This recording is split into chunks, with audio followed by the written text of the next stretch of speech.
இந்த வீடியோவில் நம்ம என்ன பார்க்க போறோம்னா ஜூலை 2026 எத்தகைய ஒரு மாதமாக விருச்சிக ராசிக்காரர்களுக்கு வரப்போகுதுன்னு நம்ம பார்க்க போறோம். இப்போ பாருங்க, ஆண்டு கிரகம் எப்படி இருக்கு அப்படின்னா, ஆண்டுக்கு மாறக்கூடிய கிரகம் குரு, சனி, ராகு, கேது. அதே மாதிரி மாத கிரகமாகிய சூரியன், சுக்கிரன், செவ்வாய், புதன். இதெல்லாம் எப்படி ஒரு அமைப்பு வந்து விருச்சிக ராசி கொடுக்குதுங்கிறத சயின்டிபிக் அடிப்படையில் எதையும் மிகைப்படுத்தாமல், பரிகாரங்கள் அது மாதிரி மூட நம்பிக்கையில போகாமல் உள்ளது உள்ளவாறு நம்ம இந்த வீடியோவில் ஜூலை 2026 விருச்சிக ராசிக்கு எப்படி இருக்குன்னு பார்க்க போறோம். குரு பாருங்க 9ஆம் இடத்துல உச்சம் பெற்றார். எப்போ 9ஆம் இடங்கிற பாகிஸ்தானத்துக்கு குரு வந்துட்டாரோ அதே ரொம்ப நல்ல விஷயம். ராசியை 5ஆம் பார்வையாக பார்க்கிறார். 3ஆம் இடம் என்று சொல்லப்படுகிற முயற்சி ஸ்தானத்தை பார்க்கிறார். 5ஆம் இடம் என்று சொல்லப்படுகிற குழந்தை பூர்வ புண்ணிய ஸ்தானத்தை பார்க்கிறார். புத்திரஸ்தானத்தை பார்க்கிறார். இதெல்லாம் அருமையான விஷயம். சனி 5ல் இருந்தாலும் குரு பார்வை பெறுவது பார்த்தீங்கன்னா குழந்தைகள்னால சில மேன்மை, குழந்தைகளால கொஞ்சம் அதிருப்தி போயிட்டு இருந்ததெல்லாம் இப்போ கொஞ்சம் சரியாகக்கூடிய அமைப்பு. அவங்க கொஞ்சம் செட்டில் ஆகுறாங்க. அவங்களுக்கு சில விஷயங்கள் செய்யக்கூடிய அமைப்பு நம்ம கொடுக்குது. அவங்கனால சில அனுகூலங்கள், நற்செய்தி கிடைக்குதுங்கிற மாதிரி அமைப்புகள் கொஞ்சம் வரக்கூடிய அமைப்பு இருக்கு. அதே மாதிரி ராகு வந்து 4ஆம் இடத்திலும், கேது வந்து 10ஆம் இடத்திலும் நீடித்திருக்கிறதுனால வேலை தொழிலில் வந்து ஒரு ஸ்திரத்தன்மை இல்லாத ஒரு அமைப்பு கண்டினியூ தான் ஆகும். என்னைக்கு என்ன வெடிக்க போதோ, எந்த மாதிரி ஒரு அமைப்பு எப்படி மாறப்போதோ, இதெல்லாம் வைத்து இந்த ராகு கேதுகள் 4-10 இருக்கும் பொழுது வேலை, தொழில், இடம், வீடு, வண்டி, வாகனம், தாயார், இதுல எல்லாம் பாத்தீங்கன்னா ஒரு ஸ்டெபிலிட்டியோ, ஒரு ஸ்திரத்தன்மையோ, ஒரு நிறைத்த தன்மையோ இல்லாமல் அவங்களுக்கு வந்து உடல்நல கோளாறா இருக்கலாம். தாயாருக்கு இடத்துல ஒரு பிரச்சனையா இருக்கலாம், வில்லங்கம் வரலாம், வண்டி வாகனத்துல அப்பப்போ சேதாரமாகி அதுக்காக சர்வீஸ் விட்டு செலவு பண்ண வேண்டியதா இருக்கலாம். தொழில வந்து மேன்மை பெற முடியாமல் ஒரு சரி பண்ணோம்னா இன்னொன்று பிரச்சனை வந்துடுது, இன்னொரு பிரச்சனையை சரி பண்ணோம்னா இன்னொன்று வந்துடுதுங்கிற மாதிரி ஏதோ ஒரு அமைப்புகள் வந்து நம்ம அதுல வந்து இன்வால்வ்டாகவே ஒரு ஃபோக்கஸாவோ சில மெனக்கெடுதலாகவோ இருக்கக்கூடிய அமைப்புகள் கொடுக்கதான் செய்யும். ராகுகேதுகள் 4-10 விலகிற வரைக்கும் இந்த அமைப்புகள் இருக்கு. ஆனாலும் குரு பார்வை இப்ப என்னன்னா, இதுக்கு முன்னாடி நமக்கு சமாளிக்கிறதுக்கு என்னடா பண்றதுன்னு தெரியாம இருந்தவங்களுக்குலாம் இப்ப எப்படி சமாளிக்கலாம், எப்படி இதுல இருந்து மீண்டு வரலாம் அப்படிங்கிற ஹோப் அண்ட் கிளாரிட்டி கொடுக்கக்கூடிய அற்புதமான ஒரு குரு பயிற்சியாக விருச்சிக ராசிக்காரர்களுக்கு போன மாசம் ஜூன் மாதம் நடந்துருச்சுங்க. ஸோ அதனால விருச்சிக ராசிக்காரங்களுக்கு இப்போ கிளாரிட்டி வந்துடும். அடுத்தது என்ன செய்யலாங்கிற ஒரு பிளானு, ஒரு ஹோப்பு, ஒரு நம்பிக்கை, ஒரு தெளிவு, இது எல்லாமே பெறக்கூடிய ஒரு அடித்தளமான ஒரு ஃபவுண்டேஷனான ஒரு மாதமாக விருச்சிக ராசிக்கு 2026 ஜூலை மாதம் வருதுங்க.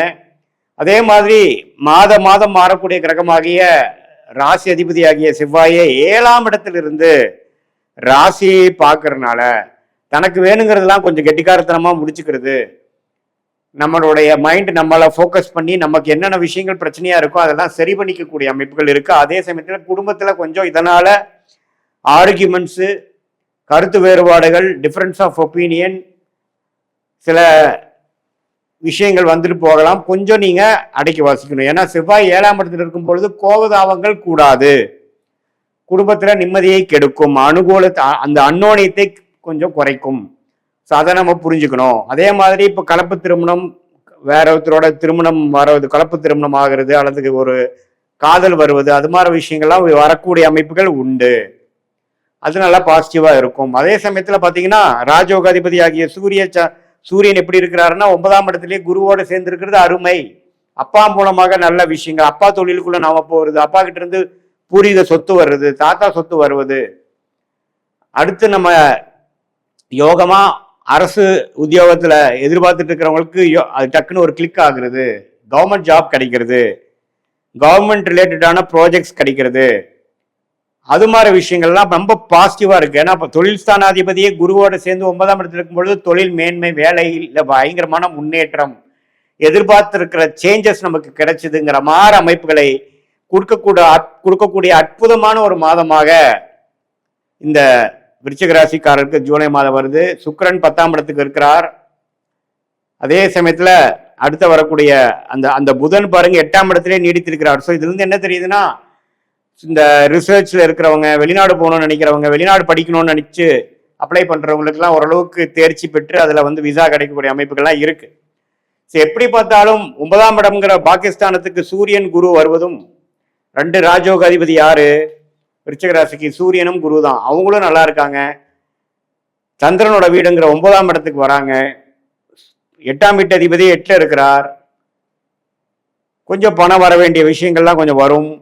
செவ்வாய் 7ஆம் இடத்துல இருக்கிறது வந்து நமக்கு வேணுங்கிற விஷயம் பண்ணிட்டாலும் நான் குடும்பத்திலையும் மற்ற நண்பர்களிடையே கொஞ்சம் வாக்குவாதத்தை குறைக்கணும். அது மாதிரி நல்ல ஒரு மிக்சடான அமைப்புகளும் முன்னேற்றம் உள்ள ஒரு அமைப்புகளும் உள்ள ஒரு மாதமாக இந்த விருச்சிக ராசி ஜூலை மாதம் 2026 அமைகிறது. இது வந்து பொதுவான பலனை தவிர உங்களுடைய ஜென்ம ஜாதகத்துல எது மாற வாழ்க்கை கிரக அமைப்புகள் இருக்கு. நீங்க எந்த லக்னத்துல பிறந்தீங்க, எந்த நட்சத்திரத்துல பிறந்தீங்க, நீங்க வந்து அனுஷ நட்சத்திரமா, கேட்ட நட்சத்திரமா அல்லது விசாக நட்சத்திரமா பொறுத்து பலன்கள் மாறி அதுல இருந்து உங்களுடைய திருக்கணித பஞ்சாங்க பிரகாரம் பிறந்த தேதி, பிறந்த நேரம், பிறந்த ஊரை வைத்து உங்க ஜாதகத்தை போட்டு அதுல நடக்கக்கூடிய தசாபுக்திகள் எப்படி இருக்கு, ஸ்தானபலம், திக்பலம், திருப்பலம் எப்படி இருக்கு, நடக்கக்கூடிய அடுத்த வரக்கூடிய 3 மாதம் எப்படி இருக்கு, அடுத்த வரக்கூடிய 1 வருடம் இருக்கு எப்படி இருக்கு, எது மாதிரி சாய்ஸ் நம்ம எடுக்கலாம், வெளிநாடா உள்நாடா, அரசு உத்தியோகமா பிரைவேட்டா, எது மாதிரி விஷயங்களை நோக்கி நம்ம போகலாம்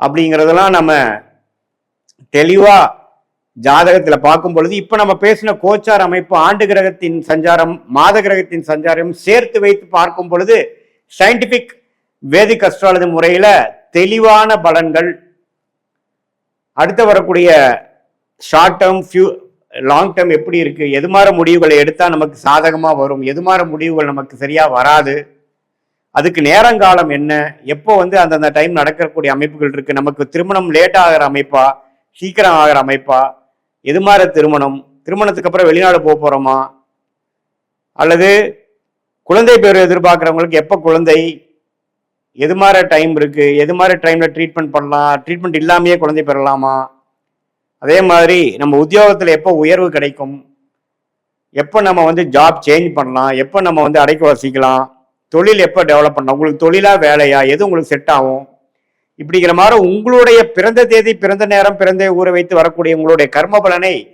உங்களுடைய ஜாதகமே காட்டி கொடுக்கக்கூடிய அமைப்பை தெள்ள தெளிவாக சயின்டிபிக் முறையில பார்த்து எதையும் மிகைப்படுத்தாமல், பரிகாரங்கள் அது மாதிரி விஷயத்துக்குள்ள போகாமல், மூட நம்பிக்கைக்குள்ள போகாமல், அந்த சாஸ்திரம் என்ன சொல்லுதோ அதை மட்டும் பாட்டு மிகைப்படுத்தாமல் நம்ம பார்க்கும் பொழுது நமக்கு அடுத்த வரக்கூடிய காலகட்டங்கள் எப்படி இருக்கு, நம்மளுடைய பிராப்தங்கள் என்ன, நமக்களுடைய தோஷங்கள் என்ன, எது மாதிரி விஷயங்களை நம்ம தேர்ந்தெடுக்கிறது நல்லது அப்படிங்கிறது தெரிந்து அதுக்கு தகுந்த மாதிரி வாழ்க்கை திட்டத்தை நீங்கள் செயல்படும் பொழுது தேவையில்லாத பண விரயங்கள், தேவையில்லாத சமய விரயங்களை தவிர்த்து கரெக்டான முடிவுகளை கரெக்டான நேரத்தில் செய்து அதன் மூலமாக வாழ்க்கையில் வெற்றி பெற்று ஒரு ஸ்டேஜா அடுத்தடுத்த லெவல்ல நம்ம போய் நம்மளுடைய கர்ம வினையை நாமளே புரிந்து கொண்டு அதுக்கு தகுந்த மாதிரி வாழ்க்கையை அமைக்கும் பொழுது எதிர்நீச்சல் போடாமல் வாழ்க்கையில் எளிதில் வெற்றி பெற்று சயின்டிபிக் வேதிக் அஸ்ட்ராலஜி முறை மூலமாக ஒரு கிளாரிட்டி பெற்று நம்மளை நாமளே அறிந்து கொண்டு வாழ்க்கையில் எளிதில் வெற்றி பெற முடியும் என்று சொல்ல விரும்புகிறேன். மீண்டும் மற்றொரு காணொளியில் சந்திப்போம். நன்றி, வணக்கம்.